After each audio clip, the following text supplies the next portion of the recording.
বিশ্বের সবচেয়ে ব্যয়বহুল বিয়ের আয়োজন চলে অনন্ত রাধিকার। ৫ মাস ধরে চলছে এই বিয়ের আয়োজনে এমন কোনো তারকা নেই যারা হাজির হননি। এক ছেলের বিয়েতে ঢালছেন হাজার হাজার কোটি টাকা।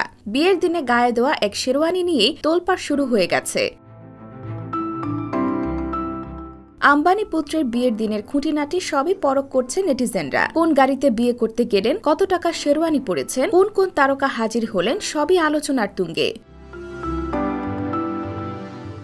ভারতীয় গণমাধ্যমগুলো বলছে বিয়ের দিন স্বর্ণে মোড়ানো শেরওয়ানি পরেছিলেন অনন্ত আম্বানি, যার দাম বাংলাদেশি মুদ্রায় প্রায় ৩০০ কোটি টাকা। আম্বানিও পরেছিলেন বিলাসবহুল শেরওয়ানি।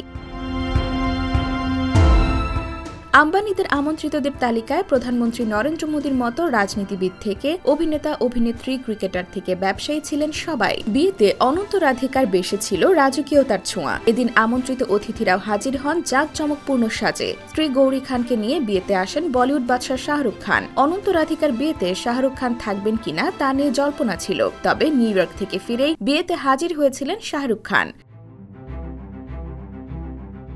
বোন অর্পিতাকে নিয়ে বিয়ের অনুষ্ঠানে হাজির হন সালমান খান, আর মেয়েকে নিয়ে বিয়েতে হাজির হন ঐশ্বরিয়া রায়। বর নিককে নিয়ে হাজির হন প্রিয়াঙ্কা চোপড়া। ভারতীয় গণমাধ্যমগুলো বলছে এই বিয়েতে অন্তত ৫,০০০ কোটি টাকা খরচ করেছেন Ambani. IBTV USA, new York.